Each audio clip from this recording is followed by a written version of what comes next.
Hey everybody, what is up? Jacob back here with you for Electric String Player and thepickuptest.com, and welcome to the final video of my Cello Pedalboard build series. Now, in the previous video, we talked about a lot of the principles and concepts that went into creating the final version of my board, which I'm about to show you. And instead of going into every single feature of every single pedal, to be honest with you, I put a tremendous amount of thought into even every cable that's on this board. I wanted to focus in on the specific features that I was looking for as a string player that my other board didn't have. And most importantly, I wanted to create a video that would inspire you or that could maybe get you thinking about your pedal board journey in a different way. Maybe asking some different questions about what may be the best tools for you to be using in your creative journey. So without further ado, let's check it out. So really quickly, just to introduce everything, we've got a Line 6 HX Stomp, a pitchfork, an audio sprockets tone dexter, and I talked a lot about these in the previous video. We've got a Morningstar MC6 controlling everything. In other words, this is the only part of the pedal board that I actually touch and interact with. So my foot is within a very, very narrow range and can stay there.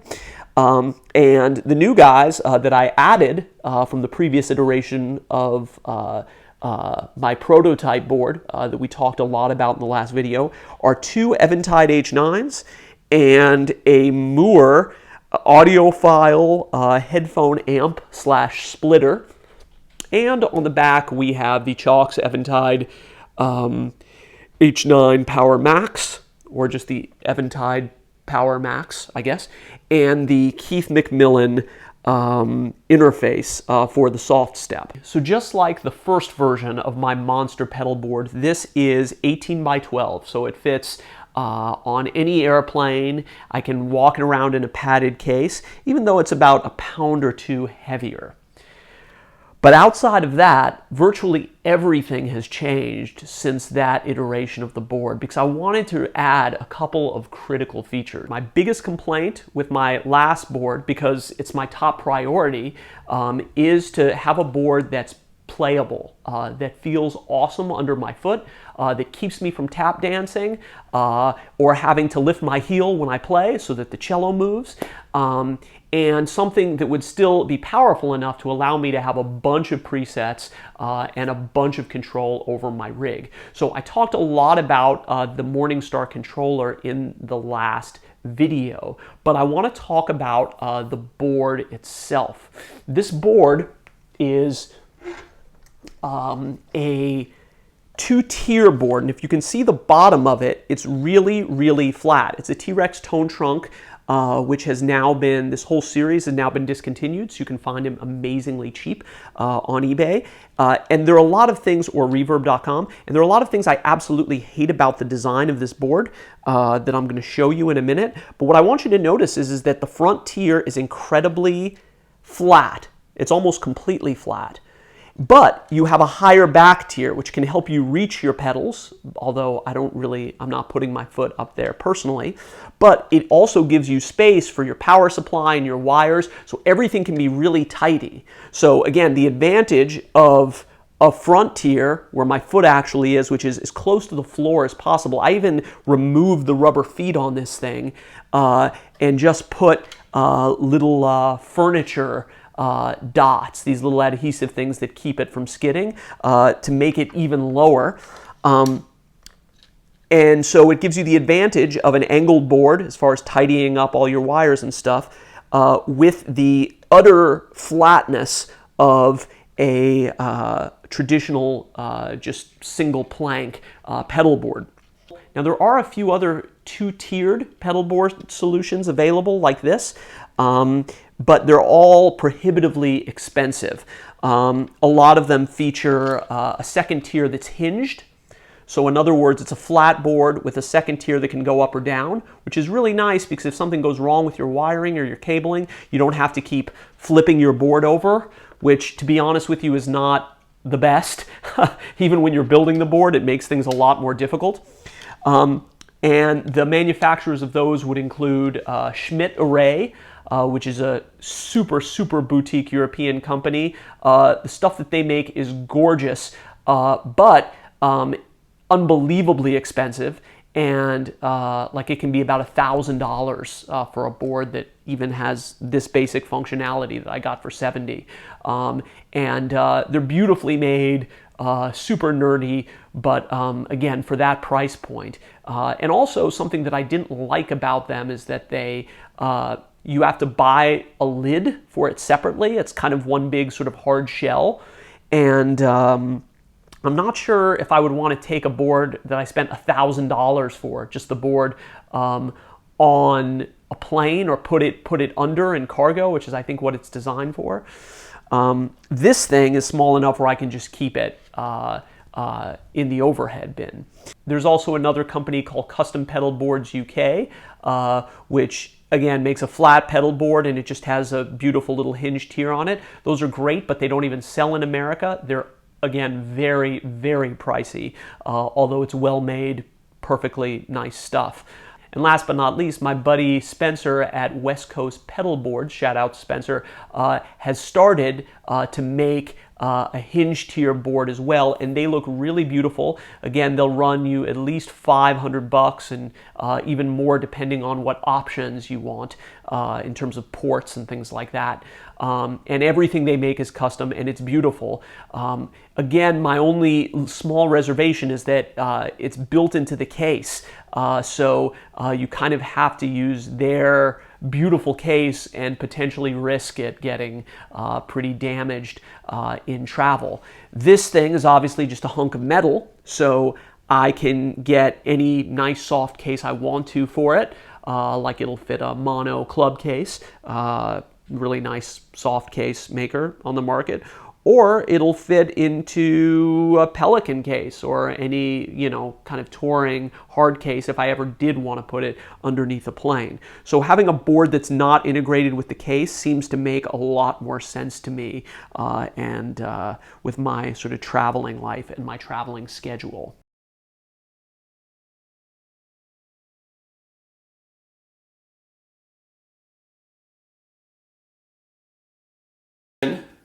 One solution that I started with was to start with a board the size I needed.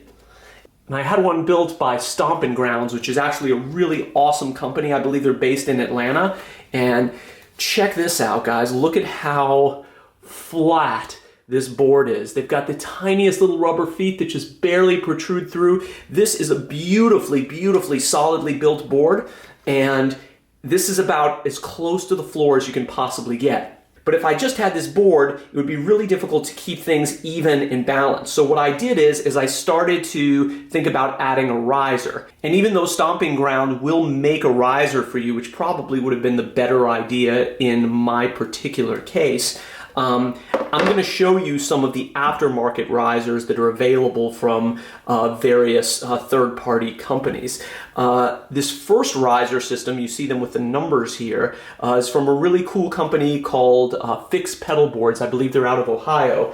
And it's really cool with this numbering because it allows you to kind of custom make, if you just want one or two pedals raised, maybe just to hide your power supply, and not a riser going all the way across the back, what size you want. So this number 8 fit my tone dexter almost perfectly there. And this number 2 is a perfect size for the electro-harmonics pedals, etc. Right? That looks really nice. The issue I found with these particular risers, most of the time you can choose between 1 and 1.5 inches, which is also really nice. You don't want things getting too high, otherwise I think it starts to look a little bit funky. But the other big issue with these, and I'm not sure why they make them this way, is that they just have these tiny little holes on the side. Now that might not seem like a big deal, but what happens is that if you're trying to fit a power supply or do a lot of cable routing through the side, that hole can get plugged up pretty quickly. Let me show you what I mean. So say I wanted to put my power supply in a spot like this. Now that might fit, but once there are power cables sticking out of here, like this for example, all of a sudden that won't even come through the side here, as you can see. So there are all of these extra issues that come up. I wish they would have left a ton of space here. And I actually, in order to fit this power supply in, I went over here to do that. I actually went and drilled out a lot of extra space. If you can see it right there, this doesn't actually come like this, but this actually fits my power supply, and it allowed me to do some routing. Now this last riser here that I want to show you, because these are sort of the two main companies I found that do this. This one is made by Hellweg Design out of Kansas City, I believe. And it's a really cool system because, as you can see, you basically have some stilts, and you could mount something across this, but the idea is for you to be able to just fit it to most pedals, right? Unfortunately, even though they have different versions for different types of screws and different effects pedals, the Tone Dexter doesn't really have any screws on the bottom, and neither does, and the Helix's screws are super narrow. So it really wouldn't fit with this, and so you're getting a little bit precarious with just small strips of Velcro with a big pedal like that. Additionally, the Hellweg only come in 2 inches. So 2 inches is really, really frickin' tall. It's almost a little bit ugly to me, because you get this real double-decker look happening at that point once you have a riser that's that tall. I do really like the idea of all the extra space, though, that you can route cables when you have such a minimalist design. Additionally, it's cool because you can move these to the side and actually slide these off and pop off this riser if you need to do some work underneath, which is really great. Once these guys are on, good luck.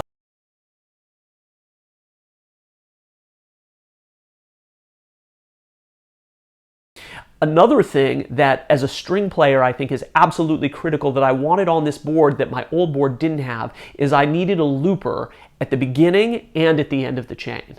Now you may be thinking, Jacob, that sounds really extreme. But the idea is that as string players, we're always needing to dial in our sound at the venue with the band. And in order to do that, because we have a bow and we're obviously busy with our left hand too, we can't do this as easily as a keyboard player might, or even a guitarist. And as cellists, it's extremely hard to bend over. You don't ever want to be bending over with your cello in a live situation. So how can we do that? Well, we need a looper at the very beginning of our chain. In other words, before any of our effects, our EQ, or in this case, because the Tone Dexter, and this is really important, is in my loop, that allows me to put the looper before even the Tone Dexter, and I can dial everything in that I need to. Put my bow down, make a loop, put my cello down, and put this thing up on a chair if I need to, at home or at the gig, and dial away. That is a base critical function that I think virtually every string player needs. And the more effects and the more complex your rig is, the more you need that. With this rig, I have a looper in the Helix, and it's a really versatile looper. It can be at the beginning of the chain, or after I've dialed my sound in, I can move it to the end of my chain, which allows me to create ambient washes of sound and effects with all my delays and reverbs. And then say I want to solo over that or do something else, I can change effects before the loop has been created and start doing my business, and all of the things that I originally recorded with the loop, because it's at the end of the chain, are still there. So as a performance tool, you have to have your looper at the end of the chain. But as a diagnostic tool and a dialing in tool, you need a looper at the beginning of the chain. Now, looking at my old board, I didn't have any space and I didn't have enough power supply or anything to add 2 loopers. That seems like a lot of work. And even though I could schlep one of my loopers with me and keep it off the board, having something before and after the chain seemed like a dream until now. The Line 6 makes it possible. Also, even though I've added these 2 Eventides at the end of my chain now, the Eventide H9 also has a built-in looper. Another awesome thing about the Morningstar, by the way, or any good MIDI controller, is that it can unlock all the features in the HX or in the H9 Max for looping. In other words, on the Helix HX Stomp, the looper is just a 1-button looper. Just record, undo, a little bit like a TC Ditto for those of you guys that know that pedal. But it has a bunch of other features like reverse, half speed, all of these types of things. And half speed especially is something I use all the time in my practicing. If I want to hear if that lick was really accurate or if the intonation was just the way I wanted to, I love having that half speed option. So the Morningstar, I have a special patch in there just for my loop practicing. Or my crazy loop performing that has that in there. Very, very cool. And the double looping thing, essential for us string players.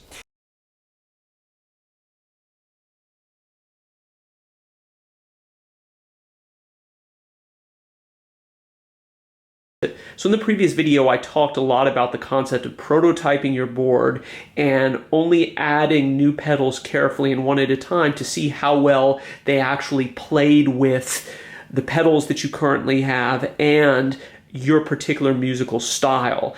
And I think this is a great sort of illustration of that. Now, after listening to the reverbs and delays on the HX Stomp quite a bit, I was left feeling pretty uninspired and didn't really feel they were a great match for a lot of the things that I wanted to do. So when I realized I was going to add some external pedals for reverb and delay, it meant that I needed a bigger board, right? And obviously more cabling, more wiring, etc. Now, on my previous board, I had a Strymon Blue Sky that was an unbelievably beautiful, inspiring reverb. It had an amazing plate sound that I really liked using because the high end gave me just a little bit of cut in realism, and it also had some really cool ambient sounds that it could do. Now, the problem is that it wasn't MIDI controllable. In other words, I needed to be able to have access from my foot, and even with my foot, I could only do 1 or 2 sounds with it maximum. So as much as I love that pedal on my previous board sonically, it just didn't play well with my style of performing, particularly when I'm doing a lot of ambient stuff. So the next reverb that I tried to add was this guy, the Ventris by Source Audio. This is an absolutely incredible reverb pedal that can also do some basic delays. But one of the coolest aspects about this pedal is that it's a dual reverb, in that there are actually 2 completely separate DSP chips, Shark DSP chips that are running reverbs. And what that allows you to do is you can run these reverbs in parallel, in series, and you can have true spillover, which means that when one reverb is ending, instead of just getting an abrupt cutoff when you switch patches, it can actually flow into the next.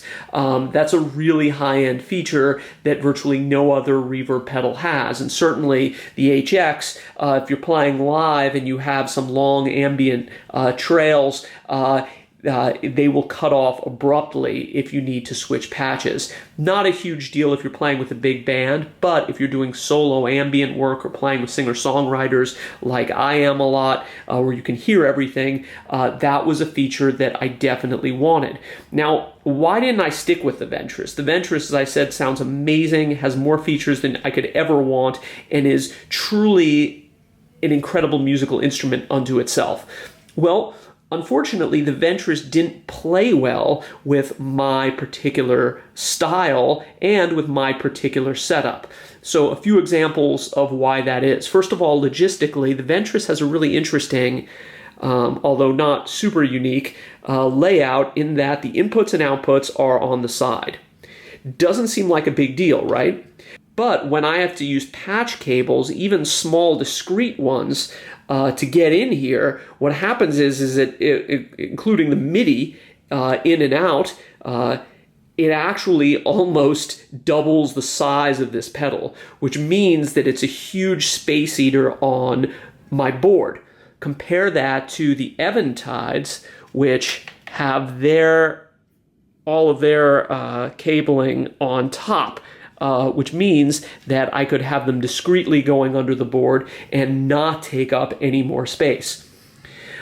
Now, the Ventris is designed to be as simple or as complicated as the user wants it to be. In other words, all of the dials on the front give you access to most of the features, and you can just use it the way you would any normal pedal. But there are a lot of extra features that can be accessed and controlled via software and via MIDI. Now, that's a great thing, but when you have a pedal like this, you need to be able to have easy access to those features, or they're not particularly valuable for you. And what I found was the Ventris only is able to connect with your computer or your phone via USB. And so I had to have enough room to be able to stick a USB cable into the Ventris. Not a huge deal, but having a completely different ecosystem that wasn't really easy for me to access on the fly created a lot of problems for me when I was at my gigs and I wanted to change something. Whereas these Eventide H9s use Bluetooth, and you can use your phone or your iPad and just have it there on your music stand and make adjustments much more quickly and much more easily. Another issue I wound up having with the Ventris, even though I really like the small form factor, is the lack of a screen. Now, I would almost never advise someone that's using a delay/reverb pedal, especially not one as sophisticated as this one, to get a pedal that doesn't have a screen.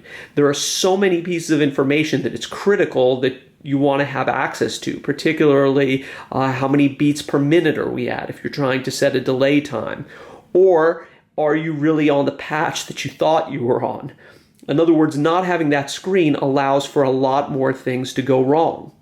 So in the end, I chose not to go with the Ventris, not because of the sounds and not because of the form factor, which is actually really nice, but I found that it just didn't play well with my pedal board, the type of editing and playing that I do, or my comfort level when it comes to being able to program a pedal and access the features. And these are really only the types of things that you'll run into when you have some time to play with a pedal and stick it on your board for a while. Another thing that I wanted was to be able to control the Tone Dexter's blend control. Now, why is this important? I explained this a little bit in the previous video, but for those of you that are using an IR kind of solution, say you have a V-Sound 2, or you have one of these puppies, what happens is that it almost acts, because it's adding kind of room sound, it can wash out your tone a little bit. Now, this has a blend control right on the box, and the V-Sound, it can be done in software. But for me, there are different patches that I use where I want a different amount of blend. A really simple example of this is if you're plucking and you're laying down a bass line, trying to do a faux bass playing thing. This is a common thing for us cellists. The IR often is a little bit too much. Right? We don't really want a beautiful mic'd cello sound or a faux mic cello sound. We want something with more punch and more cut. And with the Helix, I can have whatever percent blend of the audio sprockets coming back in the loop. So, for example, my pizzicato loop has very little IR in there, and obviously different EQ and compression settings and everything else, whereas my bowed sound has a lot more IR. But if I'm soloing and say I want like a a really, really aggressive solo sound to cut through the band, I can create a patch that has a lot less of that IR in it, and a lot more, again, of that nasally, raw pickup sound that's really more useful when you're in that type of situation. So again, that's a very string specific thing, but this gives me that control. It also, because my pitchfork is in the second loop, allows me to put the pitchfork before or after the tone dexter. So you can change the order of loops as well in the HX Stomp. Another thing that I couldn't do with my old Boss MS3. And that can really change the sound. Say you're trying to do just octave by itself. I can put the IR tone before the octaver or after. That can be really, really useful, and there are a lot of creative applications for that. Another thing I wanted in this board that I didn't have in the other board was to have stereo rig. Now, a stereo rig is a huge hassle. And again, the point of this video is not to copy my rig. It's to give you guys some ideas. I don't think this rig makes sense for probably any one of you guys watching. This isn't like, this is the best video kind of rig. Again, these are just specific ideas that are sort of a la carte, you know, pick and choose different things that might be helpful for you. But I wanted a stereo rig for a couple of reasons. First of all, as a string player, I think when you're talking about reverbs and delays, there really is something magical and more three-dimensional about having stereo. And I do enough solo ambient stuff as a cellist where you can really hear the difference. If I was playing with a really loud band, the extra realism or dimensionality you get by having, say, delays that are ever so slightly offset, or reverbs that are ever so slightly offset in both channels, that gives this 3D effect, it wouldn't be worth it. But for me, I decided it was. And so that can be very cool because I think our instruments are really three-dimensional. You know, the way we hear the sounds and the way they're,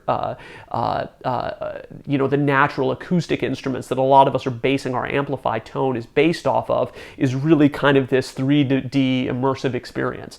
So having stereo can be a cool thing. Here's the problem with stereo. First of all, you have to have effects that can handle it, obviously. Secondly, you have to think about monitoring. And what that means is are you really going to schluff around 2 amps? Or do you always play in venues where you can go to the house in stereo? A lot of the time, what also happens is if you're just at a jam session or a smaller gig and there's just 1 amp available, everything that you dialed in stereo can be kind of compromised because you're just sending a mono output. So I came up with a solution for all of that, and it is the audio file by Moore. Now, what makes this so cool is that it'll take a mono or stereo 1/4 inch input. Right, so I summed both of the 1/4 inch outputs using a splitter cable from the H9 Max into the audio file.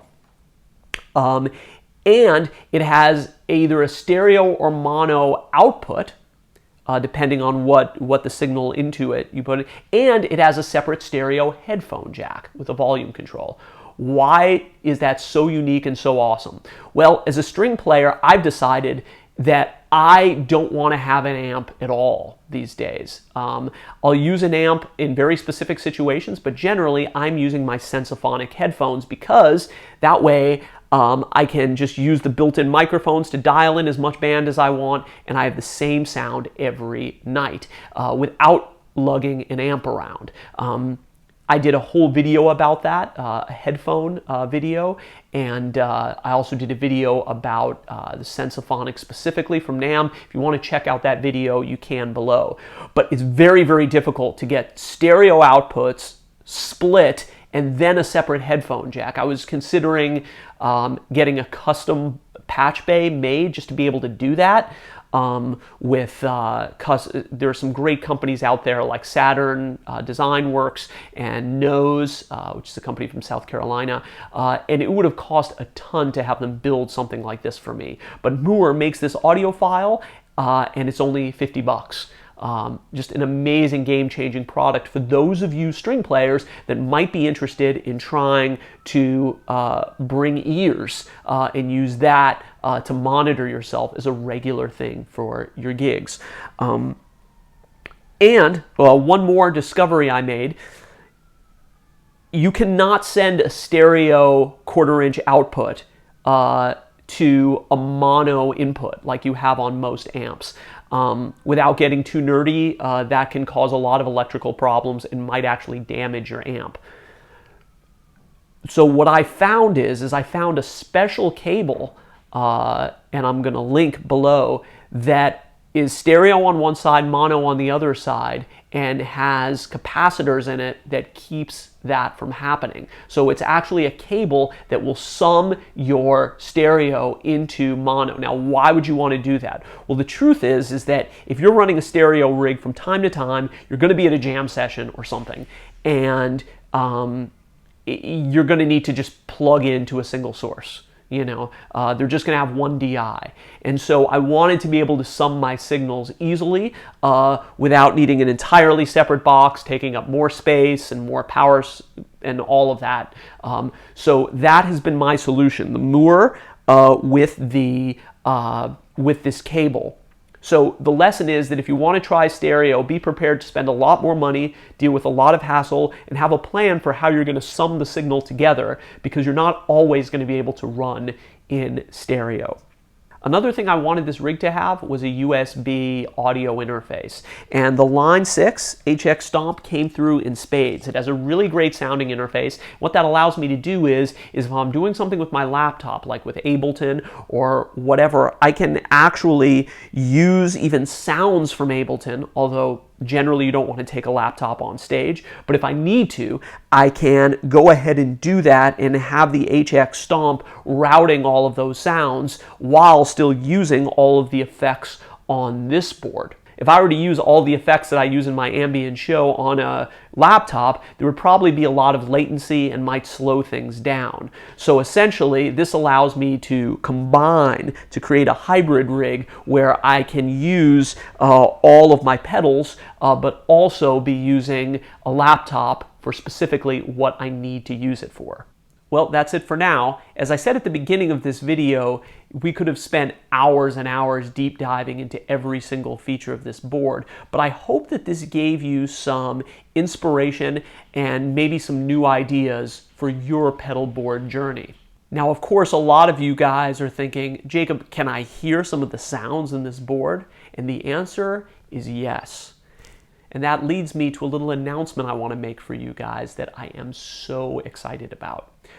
Over the next 2 or 3 months, we're going to be releasing a series of highly produced videos that I created at St. Rogue Studios, which is an amazing studio here in Venice, for each of the major types of effects, including overdrives and distortions, pitch shifting, and first off, ambient effects like delay and reverb. Now, these videos are going to be the conservatory class that we all wished we had, and it's going to take you from the basics of how to really understand and use these as string players to really, really advanced, exciting applications and techniques. Now, here at Electric String Player in the Pickup Test, you know that we're not trying to reinvent the wheel.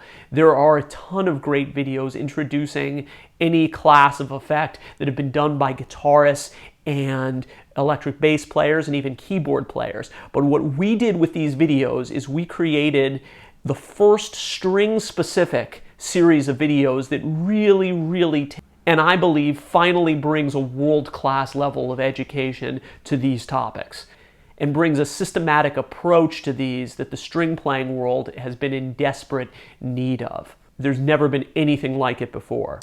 And the best part is that all of the sounds you're going to be hearing in those videos, or almost all of them, will be coming straight out of this board. I'm so excited to share that journey with you. And hey, if you've watched this video up to this point, you know that content like this is unique and takes a lot of time and effort to develop. And to be honest, the only reason why creators like us are putting some of our content out here for free on YouTube instead of behind a paywall is to help build our audience and to spread the word about what we do. And the way you can keep your part of the bargain is by simply pressing like and subscribe. And we'll see you next time at the Pickup Test.